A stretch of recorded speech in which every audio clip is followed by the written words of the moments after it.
Good afternoon, everybody. Hello, Nigel. How are we all? Hello. Hello, Nigel. All right. Hello. Hi. How many people are we expecting? You said 30 had registered at one point. It was about 40 the last time I looked, Gary, but who knows? We'll see. I know I promoted it to my members and various other friends, and they found that as of yesterday today, it was full. We couldn't get on. Yeah, I stopped registrations at about 10 o'clock this morning, having reminded people yesterday and the day before. I thought so. Sorry about that. Oh, that's fair enough. Yeah, fair. Okay. I'm still getting to grips with the combination of Eventbrite and Zoom, I think. There's probably a perfect combination that cuts all these corners, but I'm still in training. As we all are.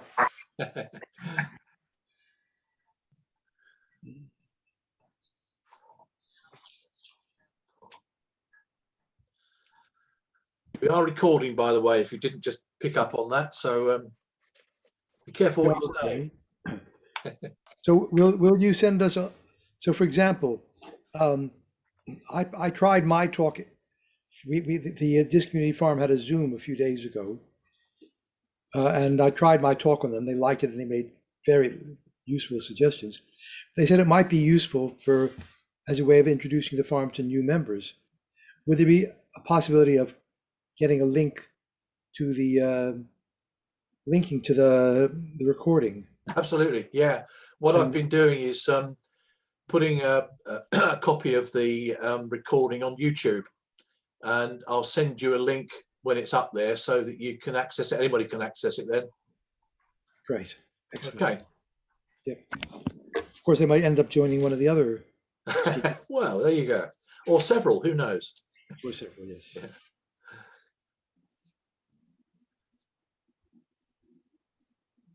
I hope you can all see my Norwich City flag behind me. Oh yeah. I'm still glowing from last night's result. 7-0. Oh dear. Right. What are you nodding about, Sarah? What are you nodding about? You're an Ipswich supporter, aren't you? I know. Exactly. Very controversial. Luckily, I'm here alone, so there's no hecklers in the background. Well, you've had some news today, I gather. There's a new owner, I think. It's all going to turn round now. I believe that when I see it. Can't get any worse. Well, yeah. Will the gloating ever stop? Yeah, they'll have a bus tour soon. They'll have a little bus tour. Yeah, and they'll park the bus as they've done it before. I think the gloating will stop when we're demoted again, which may well be next year, of course. You know, the way that we've done this before. Yes, please. Good afternoon, everybody who's just joined. Welcome. Hope you're all well. Hi there. It's blooming cold here. I don't know where it's like where you are. Very cold in this. Yeah, it's Arctic here. But sunny. But it's sunny. I've been for a nice walk just now. Yeah. Along the wave. I did think of doing some gardening, but the ground is just too hard. Well, that's the excuse anyway. Hi, Nigel. Hello, hello, hello. Hello. Right. Well, I make it about 4 o'clock, so we'll make a start. And I think people can join us, or will join us, are still joining us as we press on. Welcome if you've not been to one of these net workshops, as we call them before. For those of you I've not met before, I'm Nigel Boldrow. I co-founded the Norfolk Green Care Network just over a year ago, and currently the convener, the sort of coordinator, I suppose you'd call me really, for what's going on. We've had a series of these workshops up to now, and I think they've all been pretty successful. And I've literally just sent round an email following up one that we had about improving green space and the livability of communities recently, where there was sufficient interest, I think, in setting up what we call a special interest group to follow up on that, as we did with one of our other workshops. So it's quite interesting seeing where some of the discussions that we have on these sessions lead us. Today's subject, as you will know, is growing together, and it's all about communal or community approaches to gardening, allotmenting, and associated things. And I'm really grateful for the great range of speakers we've got from a series of community gardening or horticultural projects around the county, who are going to give us the benefit of their experience and hopefully some top tips for those of you that are either in the early days of setting up a community allotment or a community garden or a group allotment, or perhaps just thinking about it. It's something I've had sort of a little bit of involvement with over the years, particularly, I suppose, focusing on school allotments and things like that. But we're going to hear today about those that I think much more broadly based, if you like, in the community. As I said at the beginning, I am recording this session, and I will be putting a link up on YouTube when it's uploaded so that you and other people can access it. And I'll also be sending round afterwards, with the agreement of those who are presenting, any photographs or slides that are used, so you can see that. And we may well get some useful links shared as well. Please use the chat to introduce yourselves and what your particular interest is, if you've got one. And if you'd like to share your contact details, obviously, please feel free to do that as well. So without further ado, it's my pleasure to welcome Richard Bearman from Grapes Hill. Richard, you've been involved for a number of years. That's the title of your presentation indicates. So would you like to give us the benefit of your 10 years experience at Grapes Hill in Norwich? Over to you. So about 1 minute a year is what you want, is it? That's about it, yes. Okay, I'm wearing the headphones and microphone because somebody said there's a bit of interference on my computer mic, so you may have to adjust your volume, but hopefully you can all hear me. I won't be showing any screen. Perhaps if I could ask Richard before you go on, just to say if people mute themselves until we get to the sort of questions and discussion, that might help as well. Sorry to interrupt you. That's fine, and yeah, no problem at all. I'll mute myself when it comes to the appropriate time. Yes, so I'll carry on. Grapes Hill Community Garden. For those of you who've never seen it or don't know where it is, it's at the bottom of Grapes Hill in Norwich. I'm going to talk basically to our website. I did send Nigel the link some time ago, but if you Google Grapes Hill Community Garden, you can have a look, and you can also see where we are on the location map, because despite being called the Grapes Hill Community Garden, we're actually slightly off Grapes Hill, between Grapes Hill and Valentine Street, on the back of a little set of offices called St Benedict's View. The best way to find us is to turn left off the Dereham Road up by the Reindeer Pub, turn left again at the top of Valentine Street, and turn left again. And you'll find yourself with a little space behind the houses there. And it was a children's play area for many, many years. And then it was closed, I think, in the 1990s. But it was a tarmac area about 50 metres by 12 metres. And some members of the community approached me in 2009, because I was the county councillor for that area, and said they'd like to turn this area into a community garden. So a couple of years of negotiation with the city council, who actually own the site, and various funders to get some major fundraising in place. We started with a big lottery grant to do the refurbishment of the site, and then went out to tender, got contractors. So I would pay 18 months to 2 years is the minimum you need to do those sort of negotiations with everybody when you first found your perfect site. Now, it's not necessarily a perfect site in some ways. We've got no running water and we've got no electricity, but we do have an arrangement with one of the neighbours to borrow their outside tap from time to time. And we also have 7, 8 water butts on site to catch rainwater from the surrounding houses. And we do also have an arrangement where we pay a helpful local resident for electricity on the occasions we have music. So the site, as I said, is quite small, rectangular, and it had 4 big ash trees in it when we took it over. The ash trees are maintained by the city council, and one of them has since succumbed to ash dieback disease. So I suspect the others may go the same way in due course. But they do cast some very welcome shade, because despite it being where it is, it can get very hot surrounded by buildings. So the site has been turned into a garden, and if you follow on the website, there's some pictures of how it was when we first started. If you look at the website, the best place to start is the home page, but under the photo gallery section of the website, there's a whole lot of photos about how the garden was, the construction of the garden, and the planting and the grand open day. The intention is to have a community garden that's for growing food crops primarily. So some vegetables, a lot of herbs, many fruit trees. We have fruit trees ranging from apples, pears, medlars, quince, fig, cherry and apricot, all of which look beautiful and all of which produce fruit at various times. Of course, being the Grapes Hill garden, we had a pergola built and planted 4 grapevines on it.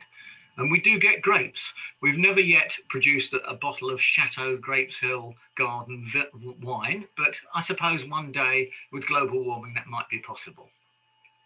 The other part of the garden has 9 raised beds, and you can see some of these in the photos. And those raised beds are about 2.3 meters by 1 meter, and they're not necessarily immediately rectangular. They're designed to fit in around the garden. They're sort of wedge shaped, if you like. But each of those is available for rent to members of the local community to grow annual crops in. And we rent them out for a very small rent, about £5 a year if you're unwaged or 10 if you're waged, for people to grow their own, preferably annual vegetables.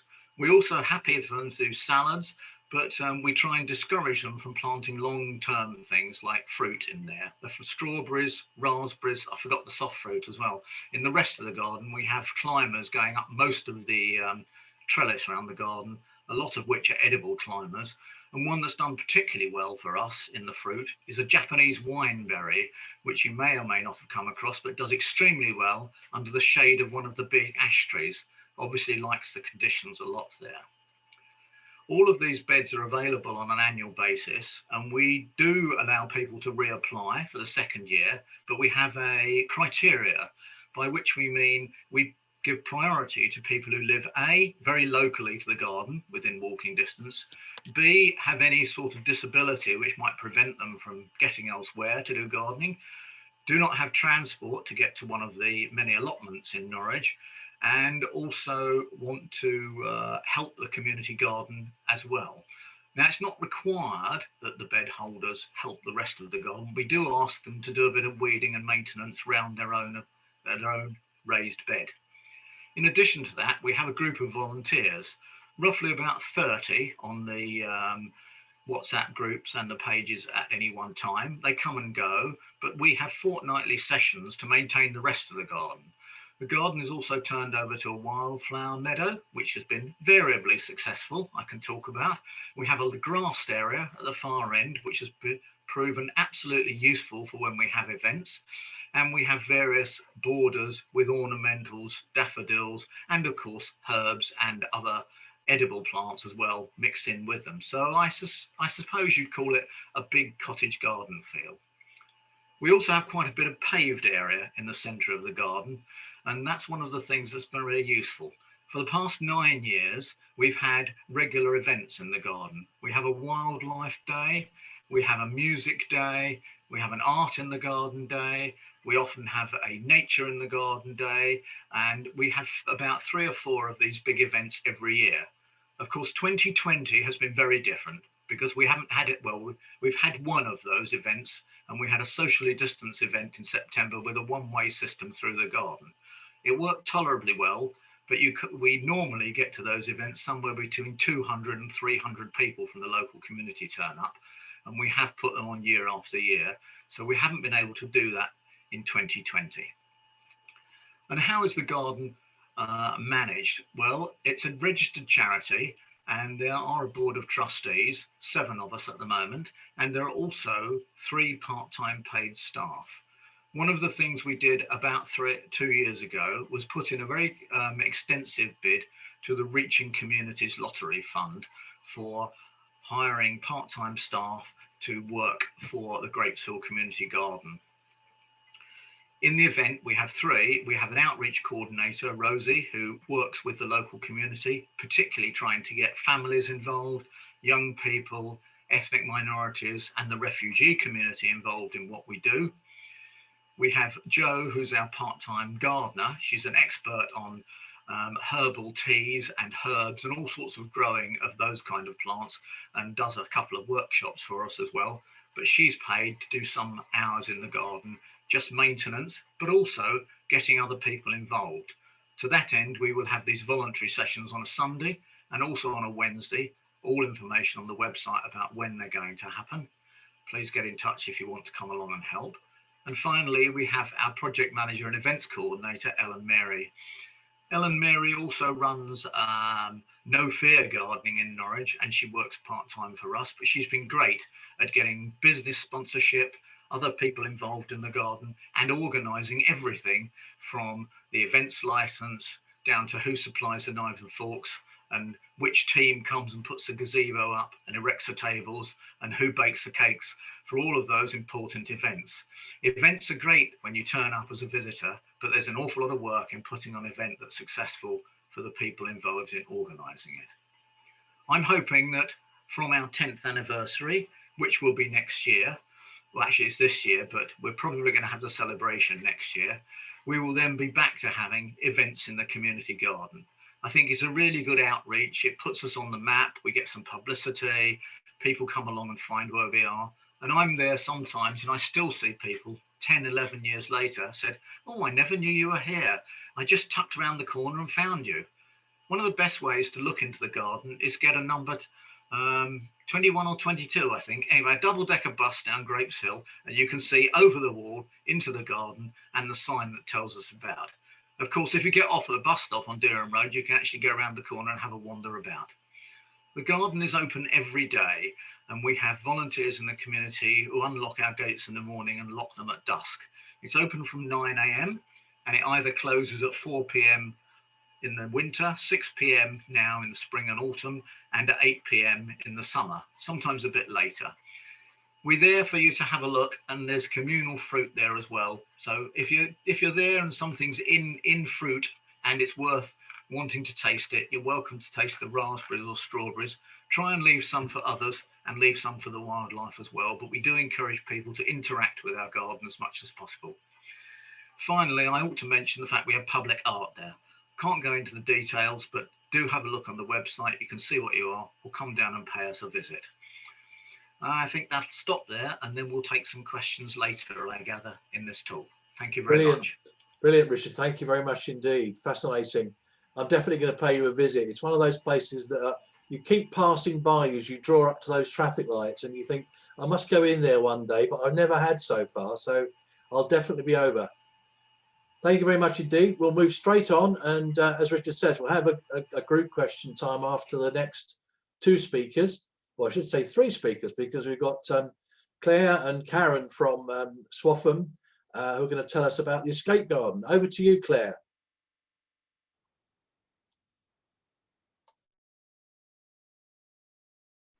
I'm going to try and share my screen. And then I have written something that I'm going to read from, because otherwise I shall waffle on in all sorts of directions. So just bear with me first while I talk. Is that okay? Can you hear me? Yes, I think it was a little bit stuttery, but I think press on, Claire. And I think we'll it's see. me and my connection. No problem. But, Carry on. You could always try turning your video off, Claire, if we can't hear you. Good point. Oh, I didn't realise. Yeah. Will you still be able to see my screen, will you? Yes. Hang on. Oh, I can't work it out now, so let's just carry on. I'm Claire Peake. I work for Family Action, managing our services in Norfolk. And I'm joined this afternoon by Karen Beck, who job shares the escape coordinator role with Katie Fullylove. As time's limited, I plan to give a brief overall picture of the project and how it started, and Karen will then talk about the day-to-day running of the project and who gets involved. However, please do contact me, Karen or Katie, if you'd like to find out more. And I was just going to ask Karen to put our email addresses in the chat if so that you can contact us. So Work with adults in our other projects had highlighted to me that for many of the people we worked with, they become part of a mental health system, often not working, and become very isolated. So they have little to do and no social contacts, which compound their problems. And I believe we all need a sense of purpose, a reason to get up in the morning, and somewhere to belong. So the idea for an allotment project for adults came from a lunchtime garden club that we used to run at a local school, and also at the same time an offer from Swaffham Town Council to use an allotment, as at the time they had many allotments that weren't being used at all. So we started in 2010 with funding from EcoMind's Big Lottery for 3 years, and the recruitment of Katie Fullylove as a coordinator. We're fortunate to be part of a large national organisation, which means we've got support with funding applications and the governance and structures in place that are required for large grants, including all our policies and procedures and insurance, which was a big help. We needed a toilet on site, so we applied to Norfolk Wind Farm Trust for just over £9,000 to buy and construct a compost toilet. So it took over a year to get the funding and the planning permission. So we hired a portable toilet for a short time, so we didn't feel we could have people there all day without a toilet. So we now have a compost toilet on the site that all the allotment holders are welcome to use. And we began recruiting volunteers from the community. We rely on volunteers as it's a big site and needs to be maintained. The volunteers also support each other and some of our more vulnerable participants. In addition, we have 6 sessional workers who cover for Karen and Katie during sickness or annual leave or admin days.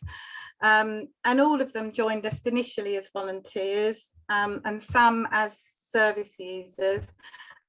And they can volunteer as well as to work for us as sessional workers.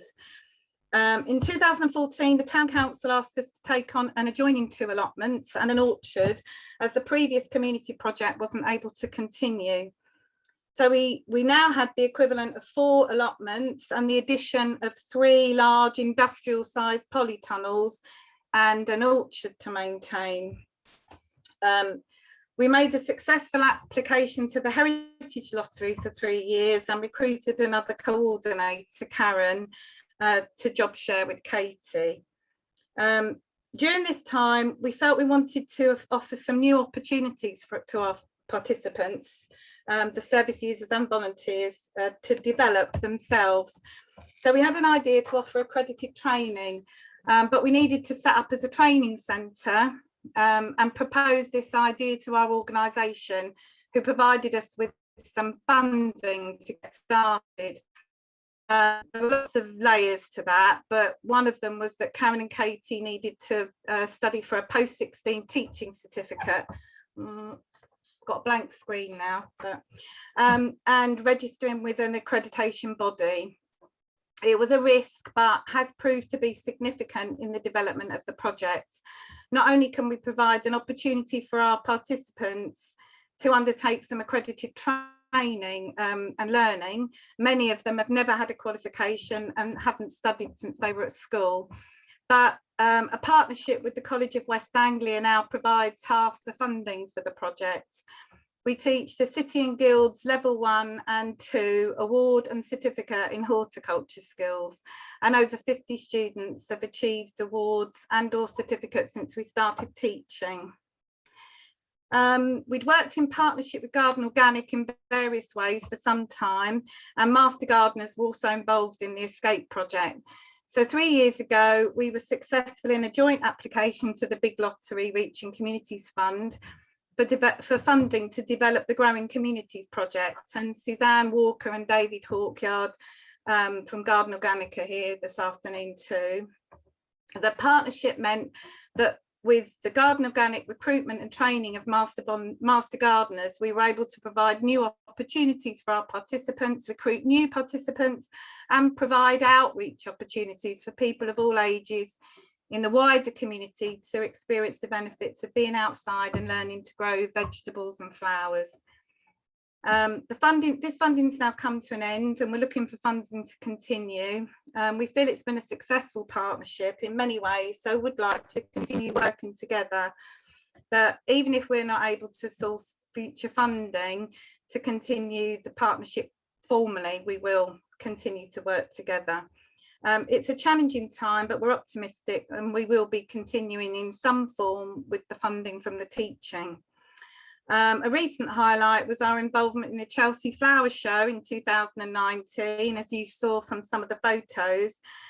But I'll now hand over to Karen to tell you more about that and the day-to-day running of the project, and I'll try and restart the slideshow at the same time. Thanks, Claire.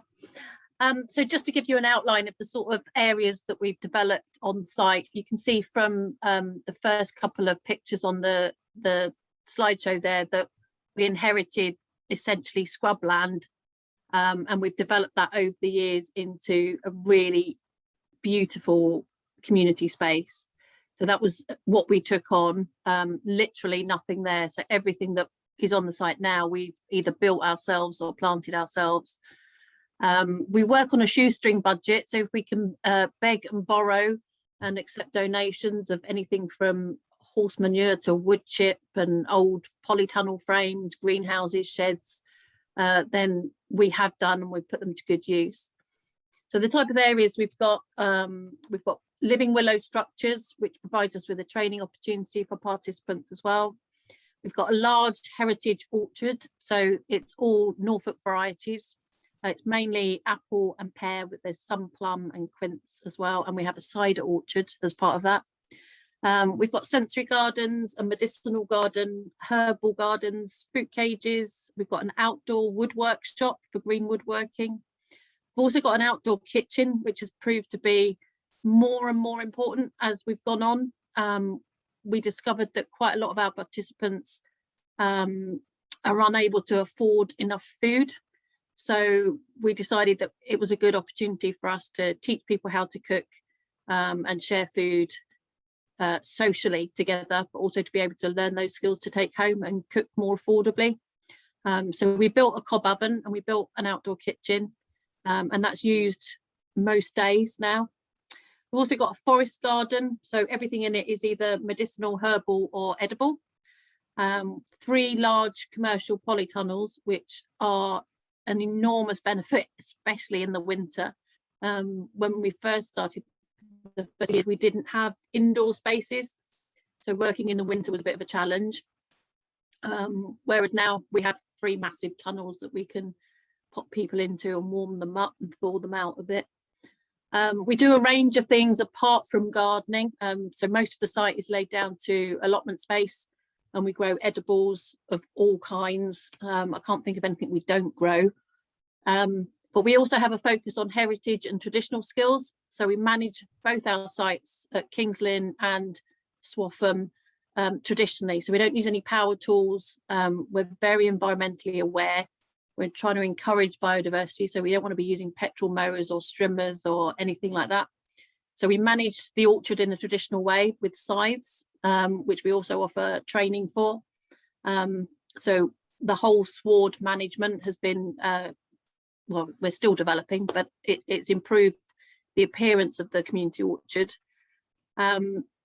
We do loads of workshops a year, probably 30 or 40 workshops a year. Some are for our participants, some are open to the public, and that can be on scything, green woodworking, willow weaving, basket making, herbal remedies, hedge laying, fruit tree pruning, cob oven building, you name it. And if there's a suggestion that somebody wants to do something and can help us put it on, then we'll run it. We also do loads of plant sales as a way of raising some revenue. So we attend the Norfolk Nursery Network, which is a really lovely network of other local growers. We've done things like the Sandringham Flower Show, Creek Abbey, which is a brilliant event if you want to pop along and meet some other growers. We do some of the local festivals as well. So we'll take along a display and a plant store, and we'll run little mini workshops in willow weaving. all part of raising awareness about where we are, what we're doing, why we're doing it. In terms of participants, we don't have a criteria as such. It's open to anybody who can gain benefit from working outdoors with plants therapeutically. And we found that our allotment sites work better when we have mixed days. So we don't have one set day for men or women or particular age groups. We find that the community gels better when people from all walks of life are coming together to work on the allotments together. Everybody brings different experiences and different skills, and it's just an amazing place to work. So do come and visit as well. If you want to come and have a look, we'd be more than happy to show you around. It's really nice to come on a pizza day as well. So you'd be really welcome. Somewhere else I'm going to visit, I'm pretty sure. A marvellous. Yeah, do come. Marvellous I just site. want to show you our very expensive compost toilet. That's the shed in the corner there. Look, it's quite something, state of the art. Great. Lovely to hear the diversity of things that are going on there. It's not just about gardening, it's training, cooking, arts and crafts, a whole range of things, which is brilliant to hear. Thank you, Claire. Thank you, Karen. We'll move swiftly on again. Questions, think about your questions for all three of our first presenters in a moment. I'm going to switch over now to Gary. Gary, who comes from another part of the county, just north of Diss, I think you are, Gary, aren't you? Can you tell us about the Diss Community Farm? Okay, yes, I'll try sharing my screen, see if that works. And then I've got to get into Keynote. What's going on here?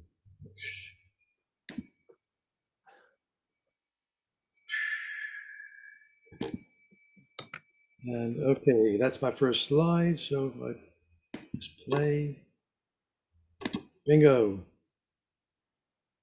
Okay, so the Diss Community Farm, which has been running for about 10 years now, very successfully. We are, can you see my my cursor, the arrow? Yeah. This is Diss. The farm is located in Winfarthing village, about 4 miles. So it's 4 food miles from Diss. We all get most of our vegetables from it all year round. Not very much at the moment. No packaging, no chemicals, and our best attempt at regenerative agriculture.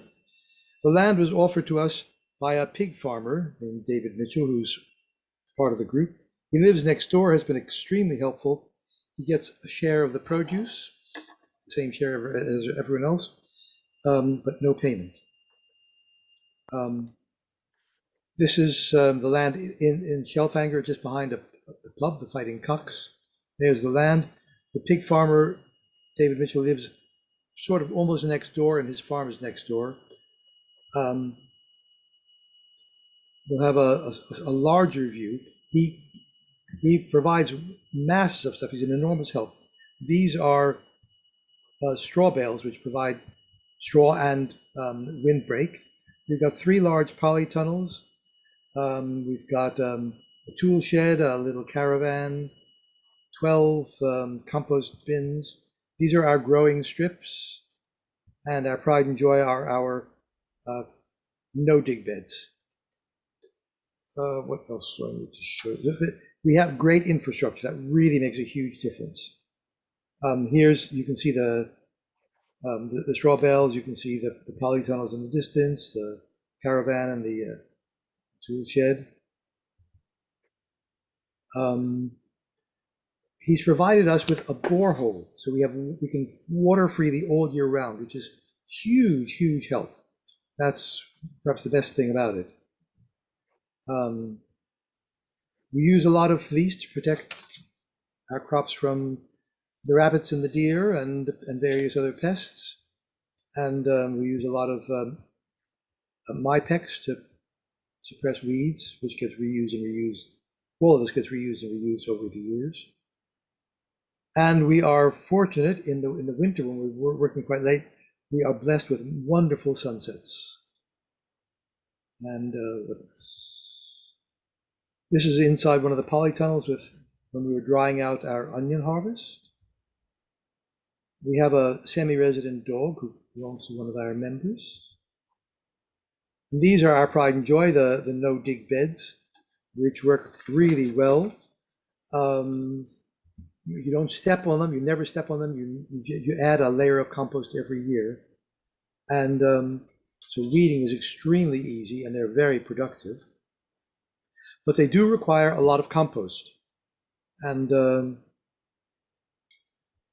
that can be an issue. We have got the compost, we have 2 sets of compost bins, 6 bins made out of, 6 bins in each set, 12 altogether, made out of pallets, so they're about a meter cube. And in fact, compost is my specialty. I've taken on that really because I'm not an expert or experienced gardener, so the compost is something that I can do. But one of our biggest strengths is that some of our members are expert gardeners, some are not. And that means it works really well. You don't have to know much because there are always enough people around who do. Here are some of our crops, various stages.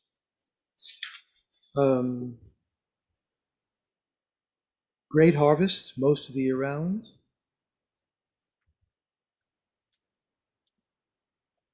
Various people working. We have people of all ages.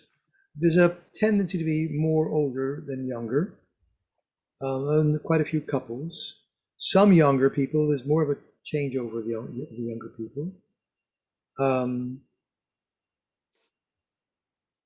We do get a sprinkling of children who come down, children and grandchildren who are part of us. Okay, and now to the coffee break. The coffee break is really important.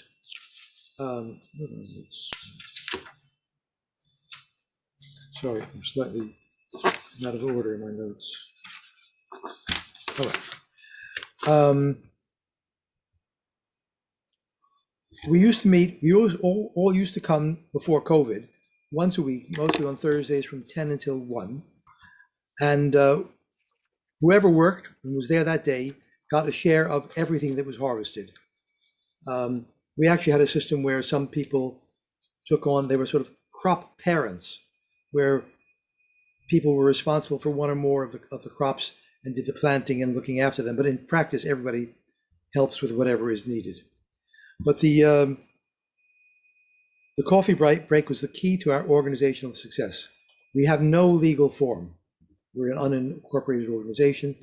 We did once get a small 300-pound grant from South Norfolk Council, but hardly any. We use almost no money. It's basically gift economy. People do what suits them, what suits their energy and their skills, and everybody shares in everything that's harvested. We have really good coffee. We once had a member who sold coffee, and we've developed a rota of cakes. So coffee and cakes really made it very sociable. But aside from being sociable, they were also our business meetings. This is pre-COVID. Totally informal. Somebody would bang on a cup and get into the business meeting, mostly to do with what work needed to be done or whatever. Decisions are always by consensus. There almost never is any voting. There's no hierarchy.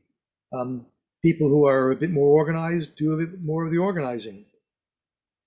The money involved has been recently about £50 a year, which mostly goes for seeds, plastic for the polytunnels, insurance, but that's about £1 a week of our expenses, very little. With coronavirus, of course, we can't all come down together. So we've had to morph into a different organizational form. Now we have an online spreadsheet, and where people sign up for when they're going. It was 2 or 3 at a time. Now this past week, we can come back up to about 6. And we're hoping that in a few weeks, we'll be able to all meet together again. We use Zoom regularly just to keep in touch. We have a whiteboard with the tasks that we're doing. It's all very informal, but it really works very well. There's another scene shot of that. So I think that's most of the way the farm works now. But we didn't actually start out like that. We started out with a paid grower, Gabby was our grower, and this is Angela, who with me started the farm. The paid grower was helped by a group of volunteers. We had a weekly harvest, and then a distribution in a village hall, which people came to and had paid boxes. So it was completely different. We were feeding 40 people in our first year on a quarter of an acre of land. But we had fundraising events of all sorts, community events, very, very family oriented. We even had a fire walk to raise money, which was very exciting. But I won't go into the details of why it fell apart. There were various reasons. It was poor harvest. We had some serious personal conflicts between different members, and that really destroyed the feel of it. The volunteers felt overloaded, and so it changed to its present form, where the people who come down and work each week are the ones who go home with a share of that week's harvest. But we learned a lot from those first 2 years. And right, so the conclusions from this are: we've been running 8 years as a shared allotment after an experimental 2 years with a paid grower. It's a very simple and really a very flexible, informal social form, which works well in lockdown and could easily be replicated in its present form in lots of places, I'm sure. But we do have that great infrastructure from the help from the farmer. And last thing, in the future, I'm hoping it will become part of something much larger, an East Anglian local food network. And I would hope that the Norwich Green Care Network might be at the core of that, so that a large proportion of the people in the region can be eating local food grown with regenerative agricultural techniques. That's a vision I hope that we can talk about in the future. Brilliant, Gary. Thank you very much indeed. Okay. We'll certainly pick up on the vision, I think, in the discussion at the end, because that chimes in very nicely with some discussions that some of us have been having about how we might develop community gardening, group allotments, and so on more widely. So thank you for raising that. That's brilliant.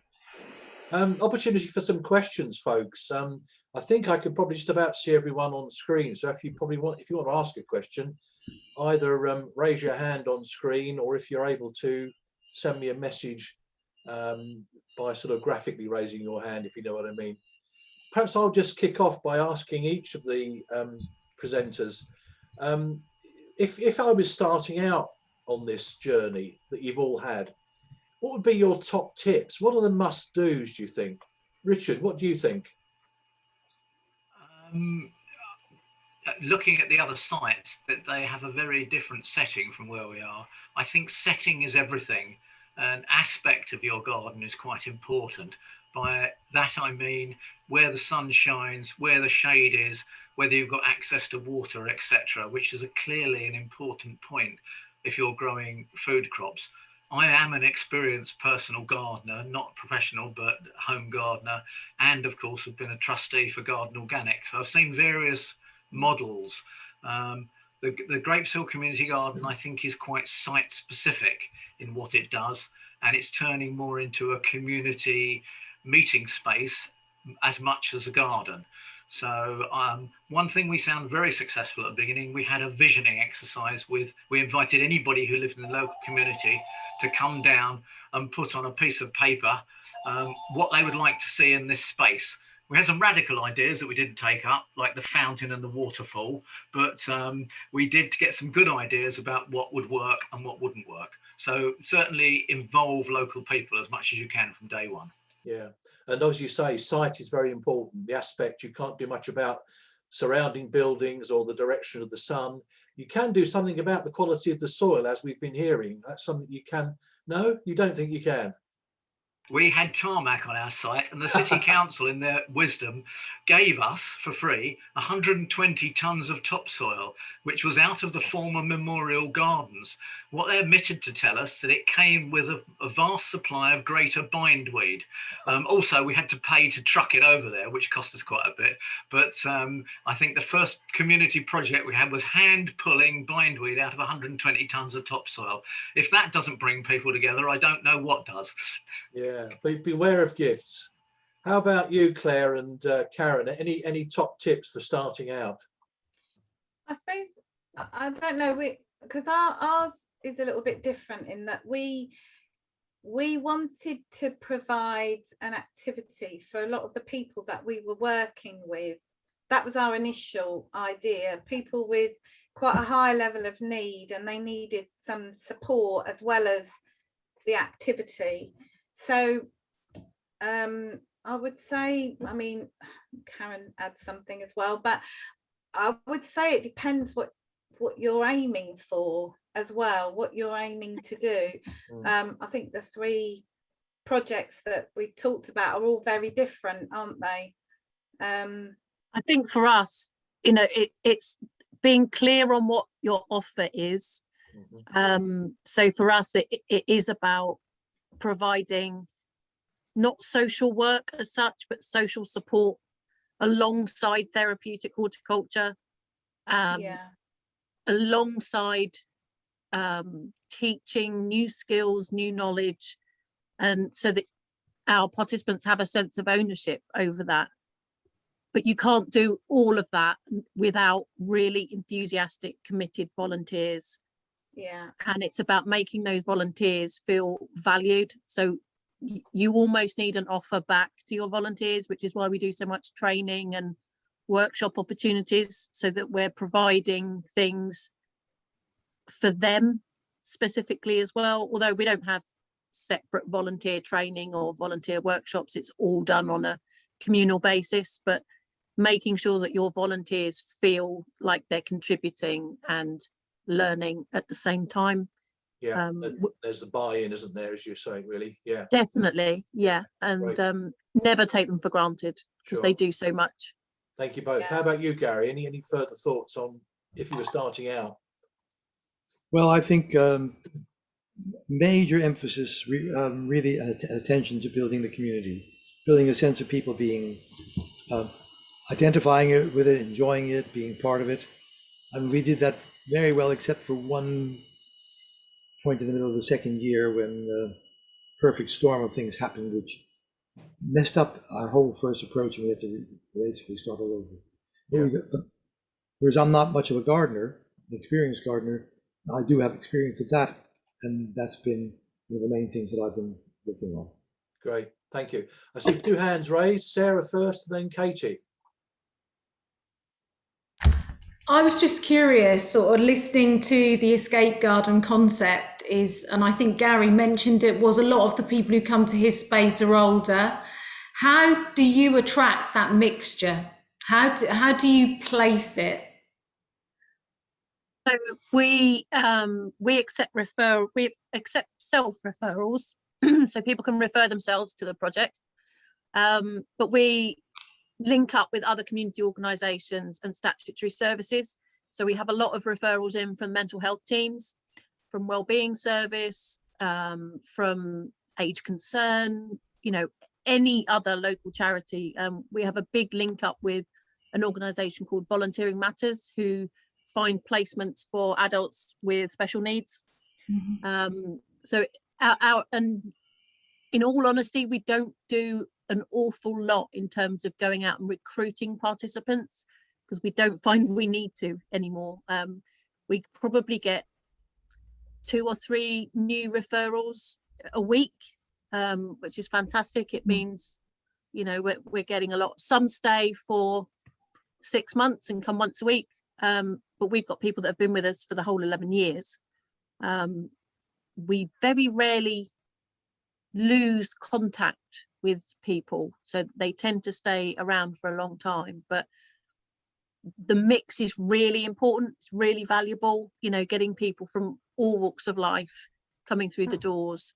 And I think what we found, you know, part of the reason for setting it up in the first place was that for people, there was a lot for younger people and a lot for the elderly, but that 40 to 60 kind of age group, there wasn't really much for them, apart from being part of a mental health service that kind of provided counselling or, you know, a regular visit by a nurse or something like that, but nothing, not an activity. So along the lines of social prescribing, before everybody was calling it social prescribing, really, I just felt that, you know, what people needed was a reason to get out of bed in the morning and a community to belong to. So, you know, I noticed that there was the local church in Swaffham, for example, did a lot of support, like holistic support for people. But, you know, and gave them jobs to do, running the cafe and that kind of thing. And you know, they did draw a lot of people because they made people feel welcome. So that was what we wanted. I also had worked in a residential home for adults with severe and enduring mental health problems, and I, you know, the person who ran that had a vision for you know, how to support people with mental health problems. And so, you know, I took that with me as well, really. But I really just sorry, I think it helps, you know, when we've had a lot of participants sort of mention it to us, that we're not a statutory service.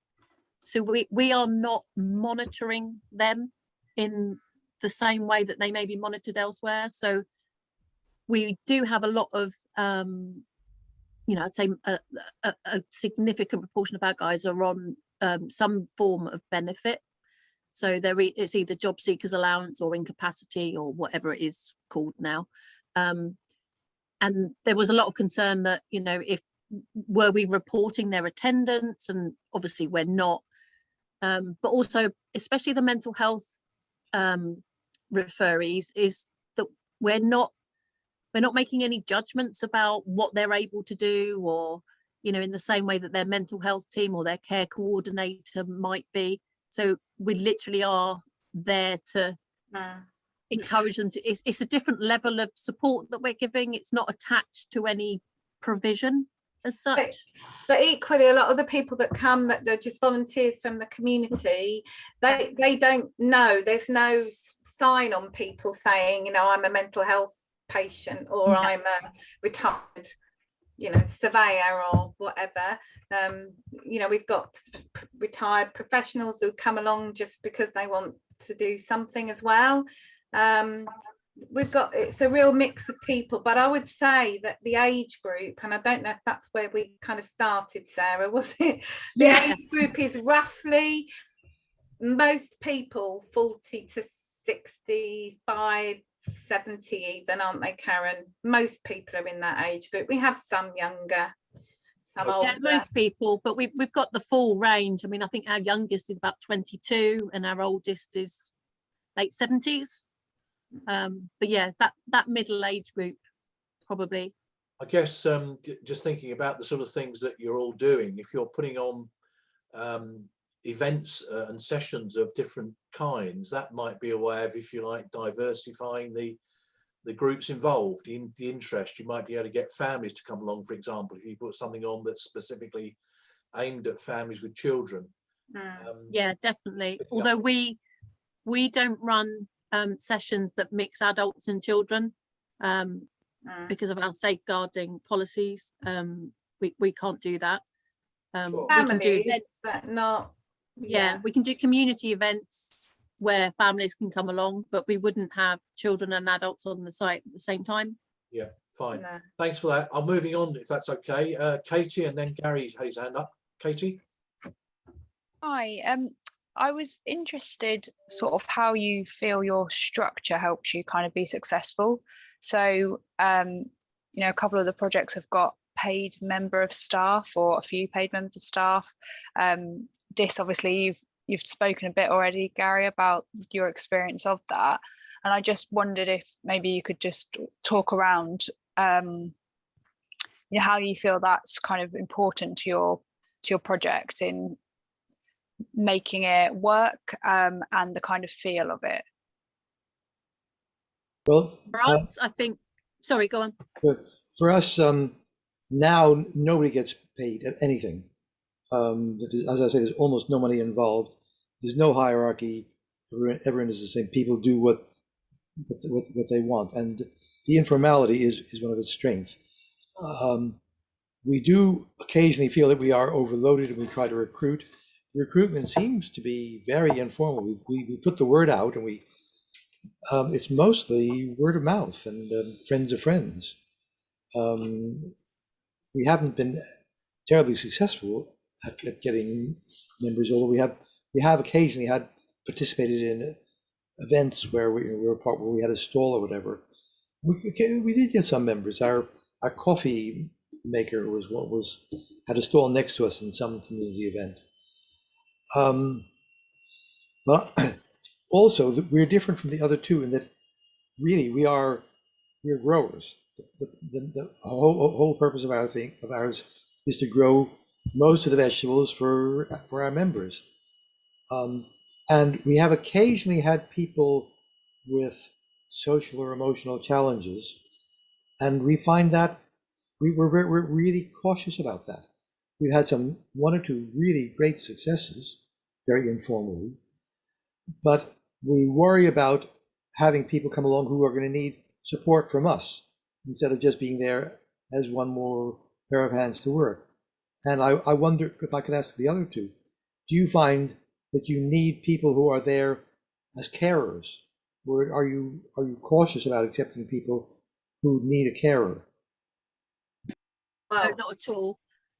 For us, that's part of our offer. So although we are all about food production and teaching people how to grow for themselves, and that's what binds us all together.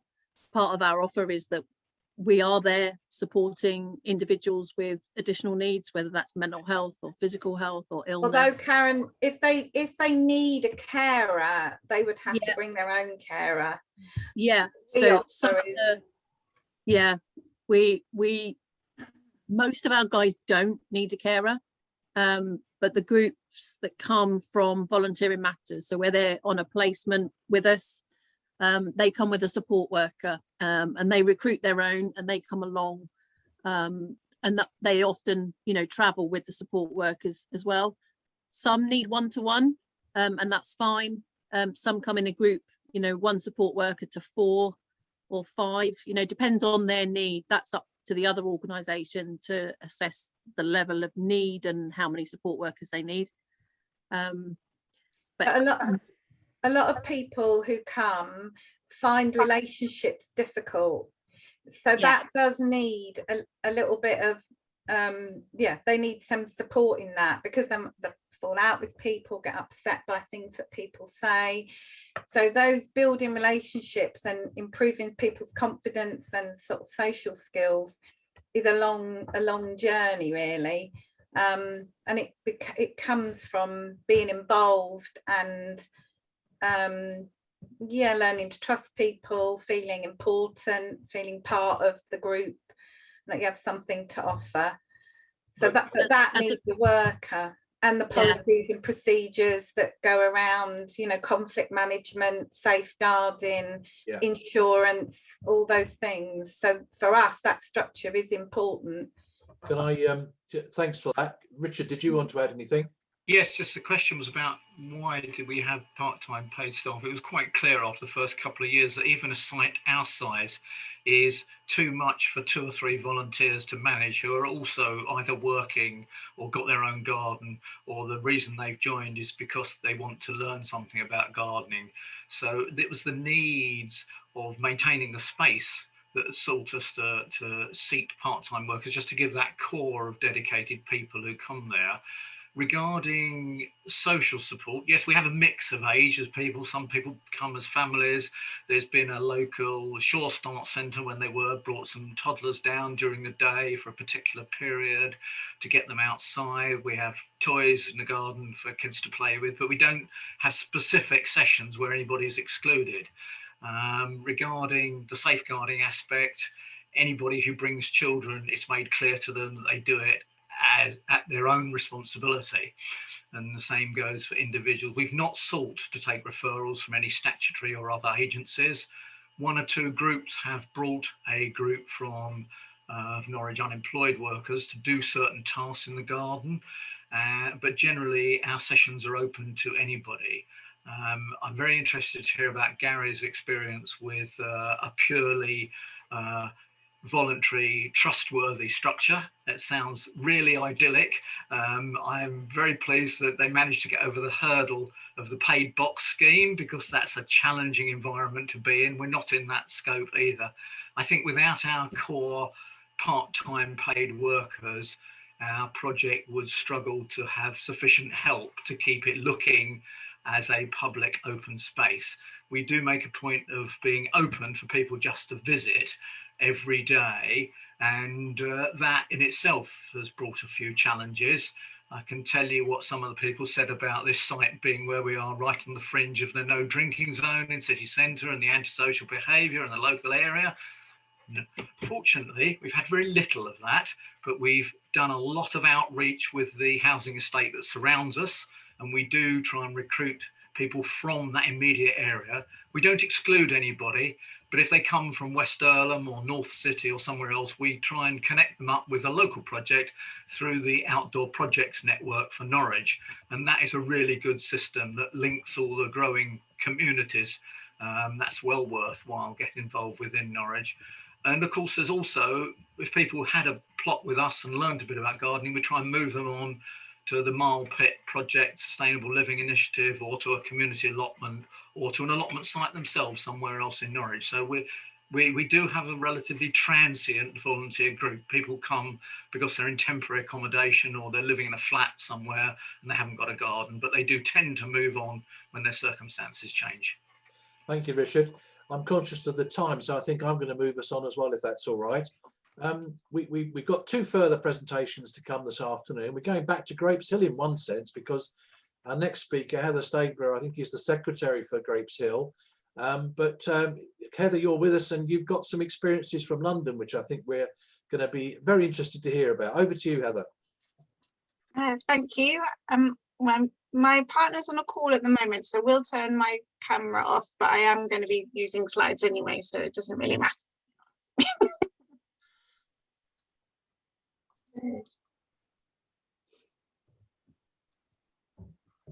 Great.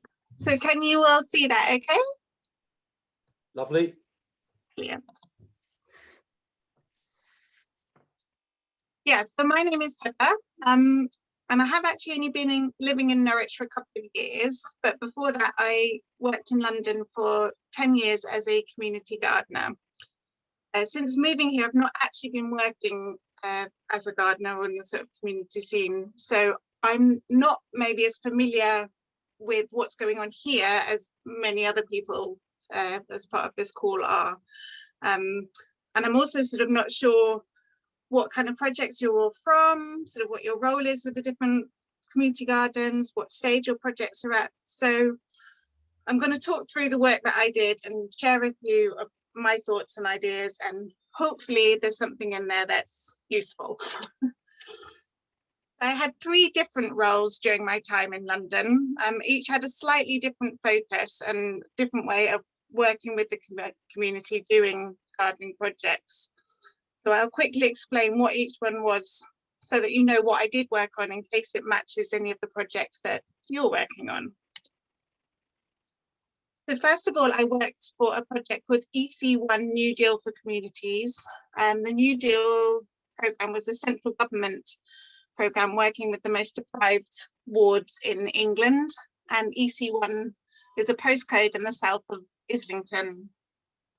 My role was to encourage community involvement to improve local green spaces such as housing estates and parks, anything from very small scale projects, like you can see these pots on the Peabody estate, trying to brighten up some concrete areas, through to helping with large landscaping projects, as you can see here too.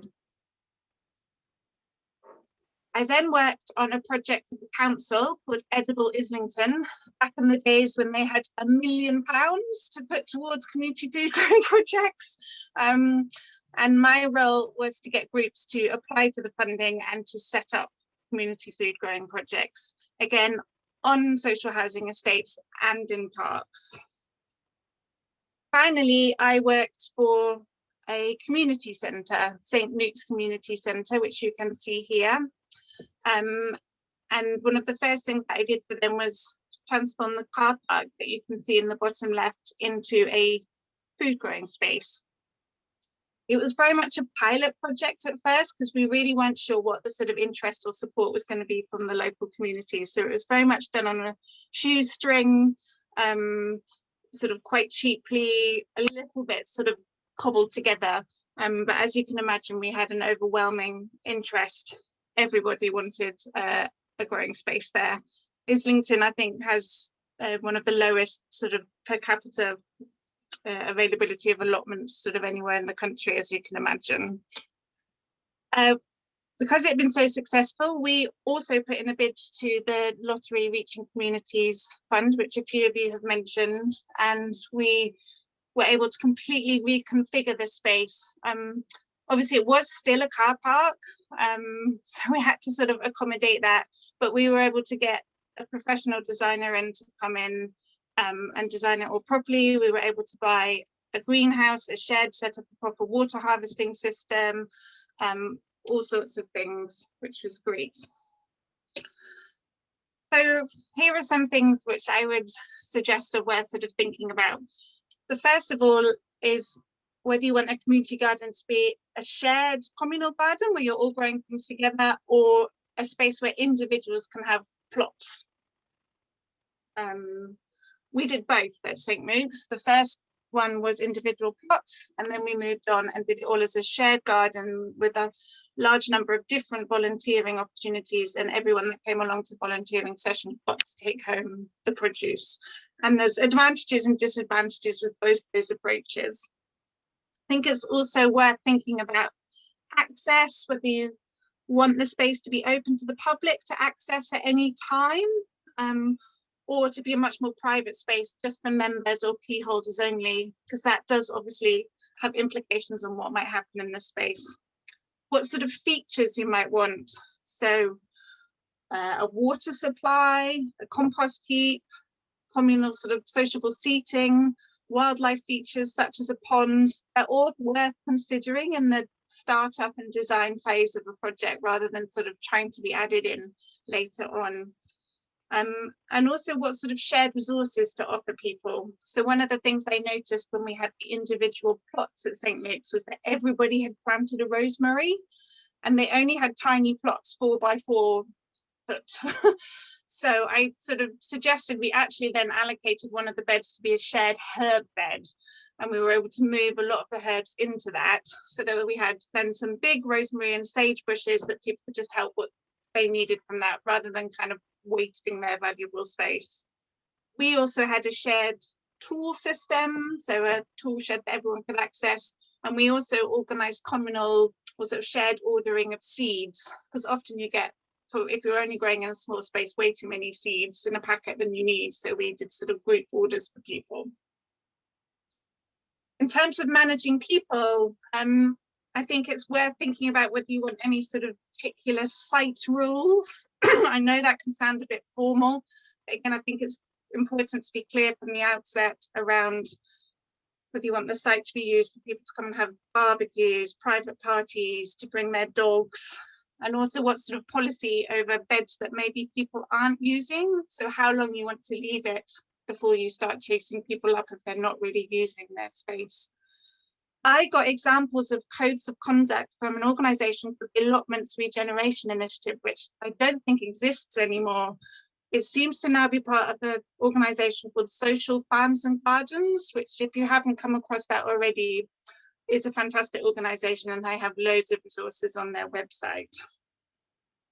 Also worth thinking about, excuse me, what kind of events you might want to run. So we did monthly gardening tip workshops and quarterly sort of work days where we did bigger jobs around the site to maintain it. And also obviously social events. We had a summer barbecue and a winter social to bring people together. So in terms of getting hold of resources, I mean, obviously there's loads of funding options out there, from big funders right down to small ones. And actually I found it quite useful if you're not very experienced in fundraising or don't have the time to write big bids for big amounts of money, is to just approach smaller ones for smaller pots of money for specific things. So maybe tools, £1,500 from a funder towards just funding the tools, or setting up the compost bin, or funding an event. It's a little bit easier to manage. Compost, Richard mentioned getting compost from the council, which we did a lot as well. Again, I'm afraid I tried to do a bit of research. I don't know exactly how that might work in Norfolk. As you can see, it was of varying quality. I did complain about the soil in that top planter. Other times it worked really, really well to sort of bulk out some raised beds, and then we put better quality stuff on top. We also had wood chip. I know that wood chip can be quite controversial. Not everybody likes it on gardening projects, but for us it did help soften what was obviously a concrete car park at St. Luke's, and just gave it a nicer atmosphere.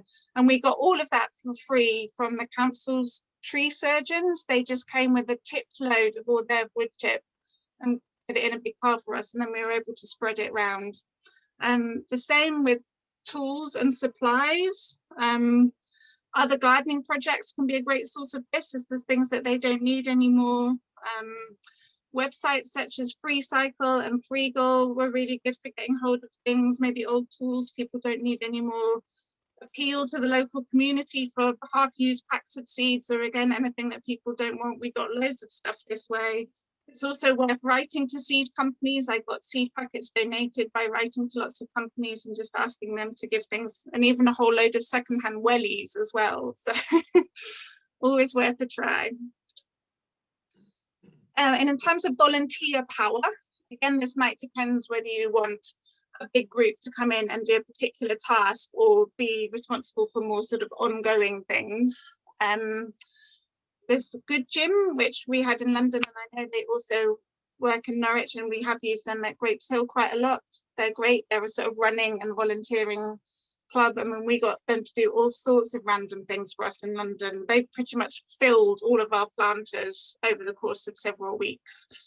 We used also the community payback scheme, which is when offenders have to give certain number of hours to community service, and again, sort of can be mixed results, but again, quite good for sort of hard graft jobs. Obviously, corporate volunteers, I was very lucky where St. Luke's was based. We're right by the City of London, so we had access to lots of people to sort of recruit and promote ourselves to. We've also used youth organisations such as Scouts and guide groups. And obviously for more specific roles here in Norfolk, there's the Voluntary Norfolk portal. However, obviously it is worth being aware that obviously for volunteers, there are management issues involved in that around sort of safe recruitment, safeguarding, training, management. So just to be aware of that. So I just wanted to conclude by saying that in my many years of doing this work, it has actually taught me it's not really about the plants, it's about the people, as I'm sure everyone else that's spoken today will agree. It's not about growing successes or yields. It's about the social connections and the health and well-being of the people that are involved and the wider community. Great, Heather. Thank you very much indeed. Yeah. That was a spot But on. Can I add my thanks to Heather? Heather's on our secretary at Grapes Hill Community Garden, and having outlined her vast experience, I feel we might be underutilising her, but I'm hoping that the role she takes with us fits the time she has available at the moment, and the fact that she takes minutes at our meetings is a really good boost to me as chairman, considering our previous secretary has taken a back seat just at the time Heather moved to Norwich, so we're very grateful. You sound like a gold mine, Heather, and there were some fantastic bits of advice and tips in what you said to us. I think just to say, as far as volunteers are concerned, some of you may be aware that in 4 weeks' time, literally today, we're doing another net workshop on recruiting and supporting volunteers with input from Voluntary Norfolk. So if you're interested in that aspect of setting up a community garden and so on, then there's another session there to get into that. I'm conscious that we're running a bit behind time, so I'm going to move straight on to our final presentation, and it's definitely a case of last but not least. Welcome to Emily Stewart Rayner, who's from the City Council, and she's going to give us a perspective, I think, on group allotments, as you call them, or group gardens. Emily, give us the benefit of your experience and your top tips. Yeah, sure. Thanks, Nigel. Right, so I'll just get some slides up for you. Here we are.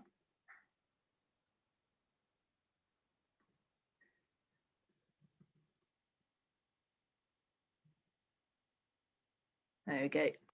Yeah, so I'm the allotments officer at Norwich City Council. I've only been in the role since 2017, and as you'll come to see, I'm the only officer for about 2,200 plots, spread over 18 different sites. So community allotments is just a part of what I do.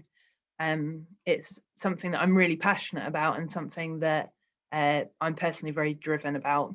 But it is just one small part of my role. I just put this up for anyone that's not too familiar with Norwich. So these are our sites that we've got.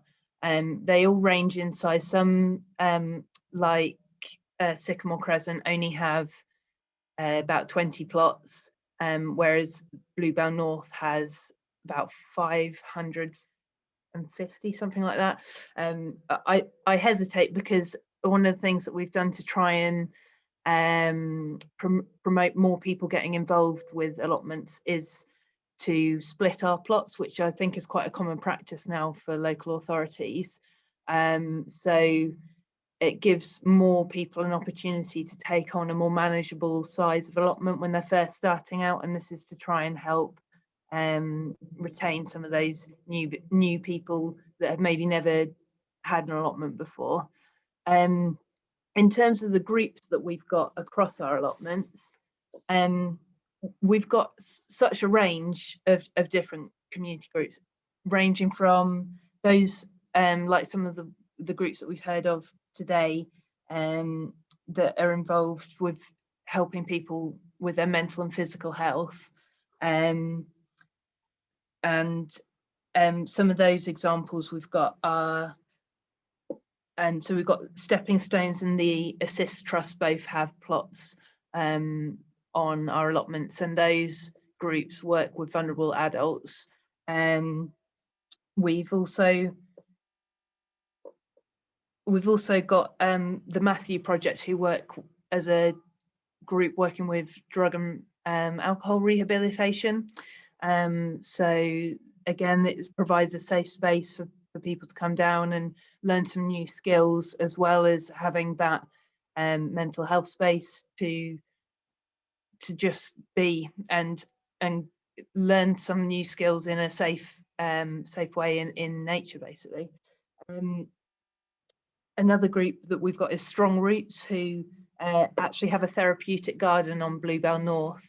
Their plots aren't like a traditional allotment. They are very much a garden, with individual beds, mainly herbs, and there is some veggies, but it's a real mix up there. So I'll show you some pictures shortly that kind of demonstrate the variety of the ways that our allotments are gardened for groups.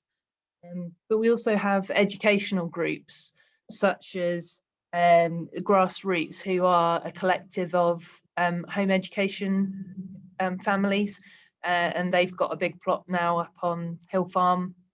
And we also support refugee groups and other friends groups, and of course associations who are collectives of tenants who want to try and look after the sites basically, and they have a vested interest. Many of them have been on the sites for years, and actually, you know, they know the sites best and have that on-site knowledge to help people get started. So having group plots for the associations is really beneficial, because it's a way in for people that maybe haven't had allotments before, and it also links people up to the facilities on the plots that those people have the most knowledge of. So a lot of my role is actually linking people up and helping people find the right groups. So I'll just, before I go on to talk about that, I'll just show you some of the examples. So here we have, so this is the nest, which is the Grassroots plot that I was talking about. So that's, you can see here, this area they've actually made into a play area. So there is an area where the kids can do outside cookery and all sorts of things like that, whereas the back of the plot is set to vegetable plots, vegetable beds, and there's a herb bed along the side here, and there are fruit trees throughout as well. So this plot was really overgrown when they first took it on, and was on a site where we've got quite low occupancy, which again is something I'll talk about in a bit more detail later at the end of my talk. But so that's theirs there, and these two are from the Assist Trust, which is on the same site, and they've got quite a large area, and they're actually under a so they've got a large part of the site which they manage pretty much without any interference from us as the council. So that's their own area that you can see there has all been laid out, and they've got much larger polytunnels and buildings than the average plot would do. So here is, so we've got the Matthew projects one down here, and I think Strong Roots, and also the Green Fingers Stepping Stones plots there. So again, you can see they've all been laid out really differently, which it goes back to what we were saying about, actually it's about matching the right group up with the right site. It's about understanding what facilities that you've got that you need. So all of our sites are provided with water. Some are locked more than others, so they have varying degrees of security on them. Some have more private areas than others. So part of what I try and do when a group approaches me is to try and understand what it is that they want from a site. So that's really important when we're having those initial conversations, to understand what it is that what a group wants as the outcomes for what they're trying to achieve, because there are areas of every site that we can look at and try and match you up with something that's appropriate. So I did notice that Simon and some of the team from the Common Lot are here today. So I hope you don't mind, but I'm just going to briefly talk about some of what you guys have been up to. So sorry if I'm stealing your thunder somewhat. But yeah, so up at Valpy, we actually had, at the time when Simon approached me about the plots up here, the occupancy rate here was just over 80%, and the waiting list for this site is actually quite low as well. So we only have about 40 people on the waiting list at the moment, and it was less at the time when Simon approached me. So as I said before, you know, capacity is quite limited for our team. It is just me and then a couple of the customer contact team back at City Hall who do the offering for new plot holders. So keeping up with the demand for plots is a challenge, and it's one that we're constantly working on and trying to match the demand for allotments with the need. But at Valpy, we found that those, unfortunately, because plots have been sat vacant for some time, the condition of them has meant that even when they're offered to new tenants, they just seem so overwhelming that people don't take them on. So that's where a group can really take over in a way that an individual can't. So here we can see what the plot was like when I showed it to Simon, and I'm sure you can imagine what a daunting prospect that is for anyone, even a big group of people. That, you know, this is a big challenge, but this was the area that we were looking at. So these have been dormant since 2013, and it actually makes up about 6 plots altogether, all side by side, that had, so these was part of a contract that meant that they were supposed to be being cut back annually, but unfortunately that's, you know, this is what we had. And so Simon and his group came and had a look, and we had a proper look around the plot, and beneath the brambles you can see that there's actually quite a lot of debris as well. So some of this is what gets left by previous tenants, and some of it is because the plot's been vacant since 2015 rather than 13, and it's debris that has been flighted there over time. And this is one of our major challenges and costs for the allotment services. So Simon communicated to me a very clear plan that he had the resources and the understanding of what was needed to be done for that initial clearance, just to get on top of things before even thinking about what was going to be possible in terms of cultivation. So you can see here, those eagle-eyed among you will see that there's actually an air raid shelter that was used as a shed at the back, but it's full of waste, some of it tires and things like that, which are quite tricky to get rid of. And you can see here, this, after the initial clearance, the group was able to put it all together here, and the council came and picked this up for them. So this is what the plot was like after that initial clearance, but actually they've done so much more since then, and it's continuing to just look fantastic, and I can't wait to see where the group's going with it. But I won't steal Simon's thunder too much. So I'll move on. So yeah, so in terms of the council perspective, what are we looking for when we're working with groups? Well, I pulled together some of our literature here and put the links on, so when the slides go around you can have a look at those. But these just give you an idea of the types of things that are important to the council at the moment. So it's all the things that we've been talking about. It's about helping people feel connected and to learn skills and confidence. And I feel that that is something that the allotments can provide so well, and something that embeds people within their local community.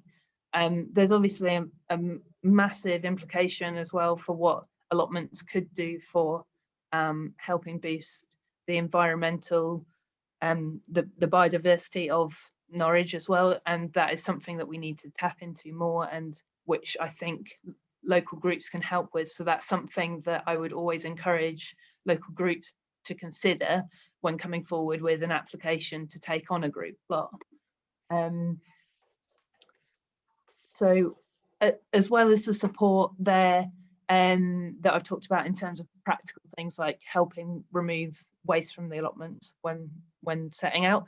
I would strongly advise people take a look at Lumi, where you can share tools and knowledge and skills. So that's a fantastic resource. There's also information about funding on Lumi pages, as well as on the council pages, which is that Get Involved grants there, which is for those very early setting groups that are just setting up. I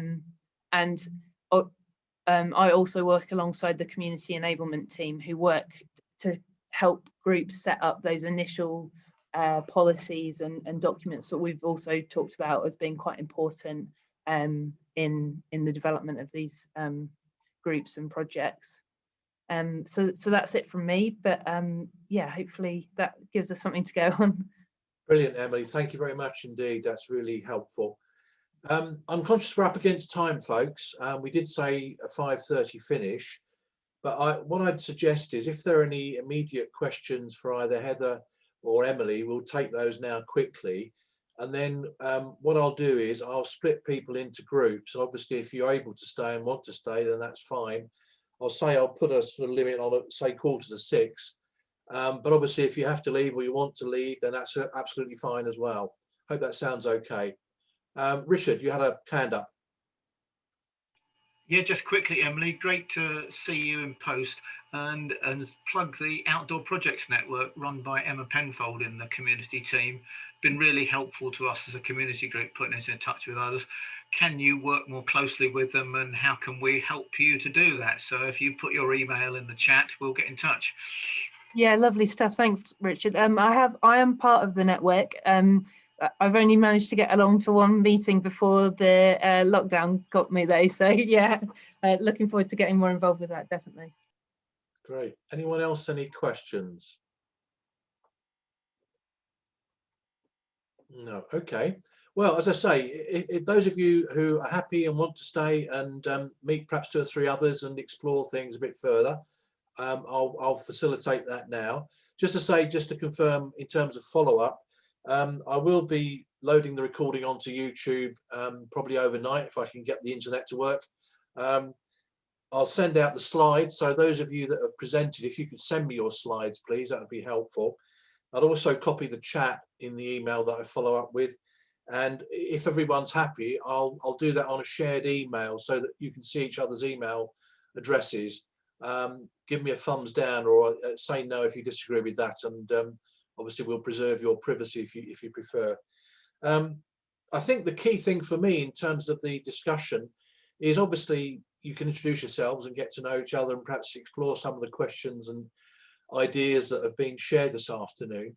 But I'm really keen to sort of get your views on what more can we do in terms of promoting community gardening, community allotments, group allotments around the county and possibly beyond, really picking up on Gary's vision of, you know, a food network, because if, like me, you're concerned about the impact of climate change, I think one of the key issues for us as a country is going to be food security.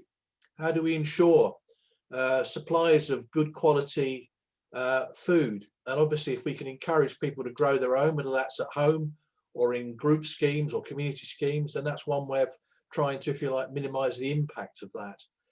But also, I guess, as various speakers have said, it's the people. Yeah, growing is the medium, if you like, for people coming together, developing relationships, and all that goes with that in terms of health and well-being. So it's really, I suppose, down to you now. If you think this is a good idea, I'd be really interested to hear how you think we can take it forward. We know that there are recently announced funding opportunities that perhaps we could go for with partners in order to perhaps plug the gaps around the county where there isn't easy access to this sort of community growing opportunity. I'd be interested in your views on whether you think it's worth us forming some sort of partnership to take that forward. So what I'll say is thank you all very much for attending. I'll do the split into groups now and hope to see you all again soon. Let's see, 4, 5. I'll go for 5 groups now, 4 groups, and we'll see how many we get. Thanks to all, Ken, for attending, and I'll be in touch.